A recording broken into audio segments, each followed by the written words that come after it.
Bienvenue dans cette nouvelle édition de l'Africa Tonight. Au sommaire, nouvelle attaque des insurgés Shebab en Somalie. Au moins 50 soldats de la force de l'Union africaine n'auraient pas survécu à cet assaut de la base de Djalan située au sud du pays. Le président gabonais Ali Bongo Ondimba a procédé au lancement du projet Graines dans la province du Wollontem, une initiative ayant pour objectif de parvenir à l'autosuffisance alimentaire d'ici 2020. Et au Congo, le terrain de football de l'impressionnant complexe sportif de Kintele a été foulé pour la première fois par des joueurs ce mercredi. C'était dans le cadre d'un match amical opposant le Ghana au pays hôte. Les islamistes Shebab ont revendiqué l'attaque mardi d'une base de l'AMISOM, la force de l'Union africaine. Ils affirment avoir fait une cinquantaine de victimes parmi les soldats basés à Djalan au sud de la Somalie. Awa Barkala. Les soldats de l'Union africaine attaqués dans le sud de la Somalie. Un premier bilan fait état de 50 soldats tués et une centaine de soldats manquent encore à l'appel ce mardi 1er septembre. L'attaque a eu lieu à l'intérieur de la base de Djanalé, à 80 km au sud de Mogadiscio. Il se trouve que sur cette base-là, il semble que la position était dégarnie de certains moyens nécessaires à sa défense parce qu'ils étaient affectés à un autre champ d'opération. Les avions de combat de certains pays, Kenya, Éthiopie, pour ne pas les citer, n'ont pas pu se déployer suffisamment à temps pour venir apporter un appui aux troupes au sol. Donc, il y a eu, par rapport à cet incident en particulier, une indisponibilité du soutien aérien. Et puis, très récemment, il est quand même utile de préciser que l'armement lourd a été en partie retiré à l'AMISOM. Les Shebab somaliens auraient attaqué la base par vagues, envoyant dans un premier temps des véhicules suicides. Les soldats de l'AMISOM ont été surpris dans leur base. On estime à 200 le nombre de Shebab ayant pris part à l'attaque. Pour de nombreux observateurs, c'est toute la stratégie militaire de l'AMISOM qui est remise en cause. En réalité, cet événement tragique, comme je vous le dis, qui intervient après d'autres événements similaires, pose une question majeure. C'est-à-dire, quelles sont les responsabilités stratégiques, tactiques et opérationnelles du commandement de l'AMISOM? Quelles sont les responsabilités politiques qui sont engagées? Quid du renseignement humain? Quelles sont les possibilités en termes de renseignement humain qui permettraient de venir à bout de ce genre d'attaque? Est-ce qu'on ne peut pas fondamentalement se demander, après ce type d'incident, si l'AMISOM, dont on a beaucoup vanté les succès, n'est pas en train de dormir sur ses lauriers? Les armements lourds ont récemment été retirés aux soldats des forces de l'Union africaine. Créées en 2007, les troupes de l'AMISOM comptent 22 000 hommes qui sont déployés auprès des forces pro-gouvernementales. Le Gabon est désormais membre de l'Africa Finance Corporation. Son adhésion lui permet de bénéficier d'un statut de créancier privilégié et d'avoir par conséquent la possibilité d'accélérer son développement, notamment en matière d'infrastructures. Le Gabon est donc le 10e pays africain à adhérer à cette institution financière basée à Lagos depuis sa création en 2007. Et le projet des réalisations agricoles, le projet Graines, est bien lancé dans ce même pays. 1665 membres d'associations regroupés en coopératives vont désormais pouvoir se lancer dans des activités agricoles de poids. Le président Ali Bongo Ondimba a remis les titres fonciers à leurs responsables. Le but étant que le Gabon dépense de moins en moins en importation de produits alimentaires étrangers. Reportage de Douglas Ntoutoum, notre correspondant au Gabon.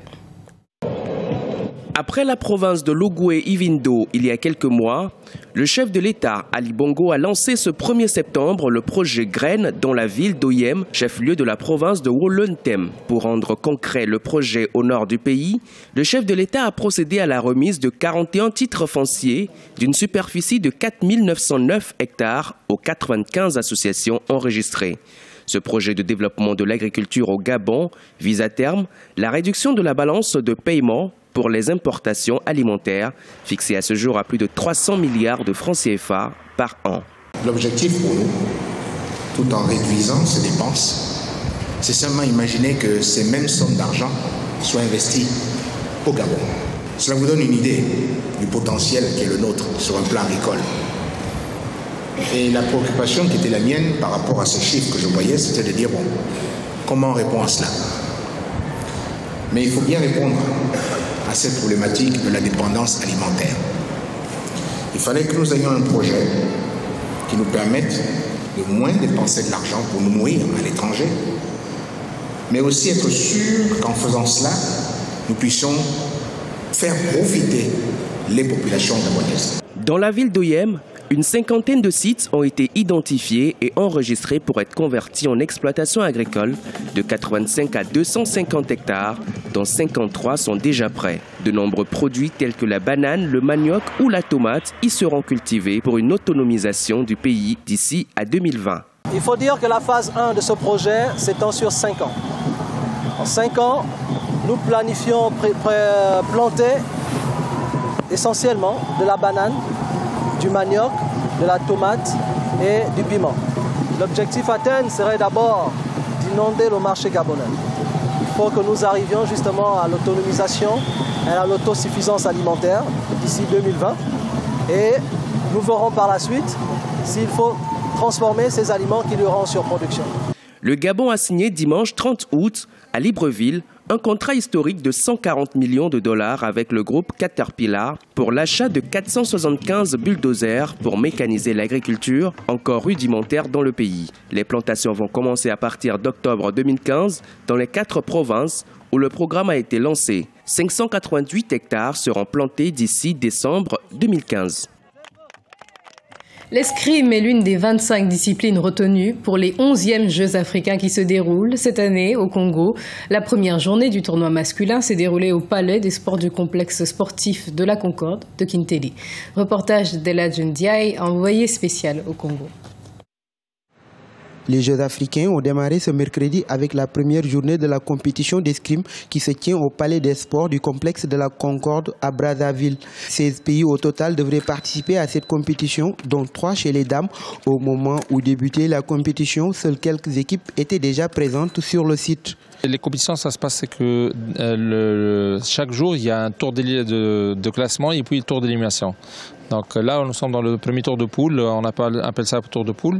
C'est tous les athlètes qui tirent entre eux pour faire un classement. Il y a 20% qui sautent et le reste, ils vont faire l'élimination en direct jusqu'à la finale. Donc chaque jour, il y aura 2 finales, une pour les garçons, une pour les filles. Pour la première journée chez les hommes, le Congo a rencontré le Ghana, l'Égypte, le Mali, le Nigeria et la Tunisie. Le sabreur congolais a pu se qualifier après 2 victoires successives. Bon, comme vous le constatez, là nous avons fait les phases de poule. Donc nous avons eu sur 7 athlètes que nous étions, 6. Donc nous avons eu 5 combats. Dans les 5 combats, étant donné que moi j'ai gagné 2 combats, j'ai fait des cartons pleins, donc des 5. Et je crois que je suis déjà qualifié. Du côté de l'équipe égyptienne, l'heure est toujours au réglage. Certains de nos meilleurs athlètes ne sont pas présents à cette compétition en raison de leur calendrier chargé. Mais nous allons faire avec. Et pour nous, les choses sérieuses n'ont pas encore débuté. Mais au moment opportun, nous sommes convaincus de glaner au moins 2 médailles.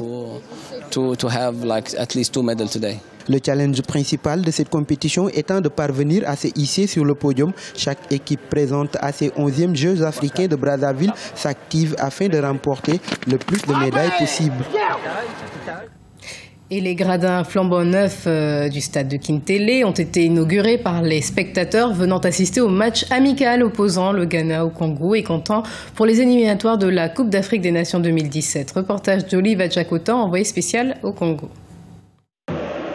2 buts contre 3, c'est le score final du match qui a opposé le Congo au Ghana. Une rencontre de gala jouée à Brazzaville ce 1er septembre au sein du tout nouveau complexe sportif de Kintélé. La première période a tourné à l'avantage des Black Stars du Ghana qui ont réussi à inscrire 2 buts. Les Diables Rouges dominent la deuxième mi-temps. Ils réduisent le score à la 68e minute avant d'égaliser à la 92e. Mais Jordan Ayew, rentré dans le dernier quart d'heure, donne la victoire au Ghana en inscrivant le 3e but de son équipe à la 94e minute. C'est normal qu'on gagne parce qu'on reste une grande nation avec énormément de joueurs de très grande qualité. On voulait déjà faire mieux, même de ne pas perdre au fait de faire un match nul, mais bon. Il y a un coup de sort qui arrive à la dernière minute et ils marquent leur 3e but. L'équipe du Congo est en reconstruction. Le sélectionneur mise sur la jeunesse pour le rayonnement du football congolais. Mais le Congo devra batailler fort dans sa poule pour disputer la CAN 2017. Pour le 2e match de poule en Guinée-Bissau samedi, où là ça va être très très dur. Ils ont fait match nul en Zambie, il va falloir qu'on soit prêt. Rappelons que le Ghana, leader du groupe H, sera face à son dauphin le Rwanda à Kigali le 5 septembre prochain pour la deuxième journée des éliminatoires de la CAN 2017. Ce journal a été réalisé par l'ensemble de la rédaction. Merci de nous avoir suivis. Dans quelques instants, une nouvelle édition de l'actualité sur Africa 24.